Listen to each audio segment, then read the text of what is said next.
Good evening. This is Donnie Fuchs of the Stop Yovel blog and of the Judean Hammer blog. I wanted to speak a bit tonight, a few minutes, on Kay Wilson, hasbara activist Kay Wilson. For anyone in the know involved in Jewish issues in Israel, those who know that she's a polarizing figure, Kay Wilson. She was involved in a violent terrorist act against her and her friend Christine Lukin years ago by Arabs. They murdered her friend Christine. And Kay survived, and in the aftermath of that, became a sympathetic figure in liberal hasbara circles.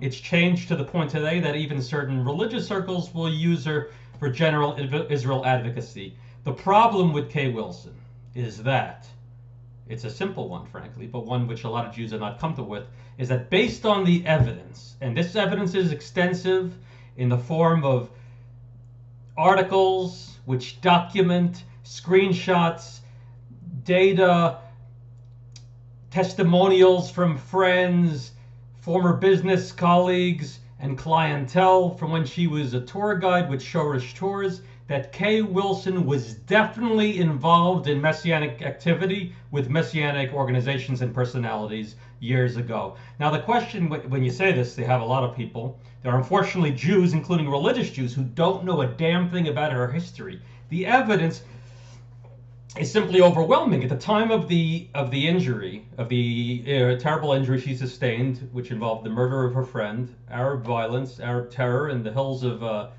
Jerusalem near Beit Shemesh years back. But what is not discussed by a lot of the people who use her as a sympathetic character is that she was clearly involved with the CMJ, which is the church's ministry to Jews, an old organization from England.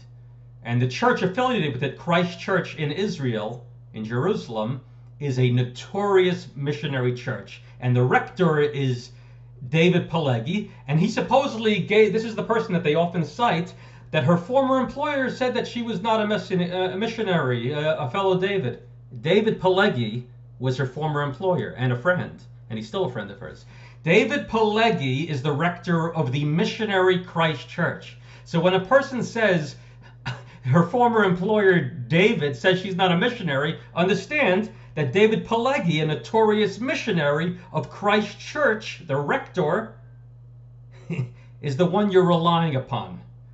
Shoresh Tours, of which Kay Wilson was a tour guide, and she was, I believe, the head tour guide, has a very stated policy from its inception. This is Christ Church's tour guide company, that all their tour guides are believers. And we have numerous testimonials that can be found online and embedded in articles where clientele spoke about Kay's love of Jesus and how she shared her love of the Messiah on tours. So this is not something, and plus she was involved with Amiti, a messianic jazz group years ago that played in Kfar Saba. The bottom line is, a lot of her history has been scrubbed off the internet, but not all of it. And at the time of the incident, numerous organizations and numerous personalities, Joe Rosenberg, the Ortiz family, people from Christ Church, people from the CMJ in England, clearly stated that she was a missionary, as well as messianic online forums called her a messianic. Now, we always hear about that she sued people for saying so. She did not sue people for that. Believe me, you don't think she'd sue Haaretz if they falsely accused her of being a messianic? She'd make millions. Of course they didn't. What there may have been lawsuits, and I can't definitively say, but I know that there were issues where people early on were making certain kind of vulgar assumptions that she was a lesbian, that she killed Christine Lukin. We don't ever say any such nonsense. I don't. To go there we never go there.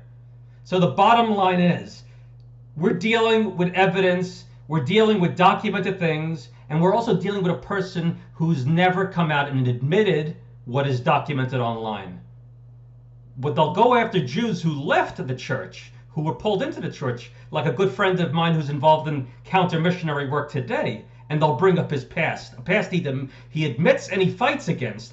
but they will ignore Kay Wilson, who denies to this day that she was ever a missionary. Now, as far as what she is today, people go, I don't say she's a missionary today. I have no damn idea what she is today, but I don't trust her. Now, if she did tshuva, believe me, tshuva, I accept it as well as anyone.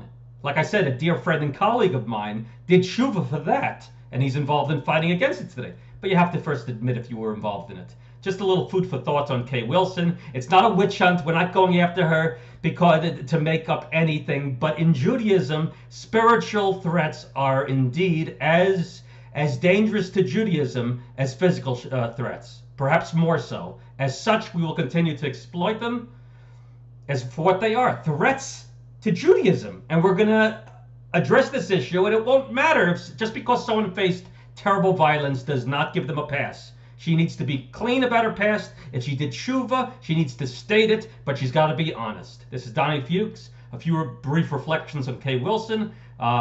Look at the evidence. Don't take my word for it. Look at the evidence. Assess the data. Assess what we do know. Assess that she's yet to sue any of these organizations or newspapers that called her messianic, including friends and former colleagues. Even Israeli Cool, who's friendly with her today, called her at the time that she was a Christian, and we have screenshots of this. So the bottom line is someone's not being honest here, and if she wants to sue people for originally reporting, and she has a lot of people to sue, and she might be able to make a lot of money. I'm a little curious that she hasn't done that. Have a good night.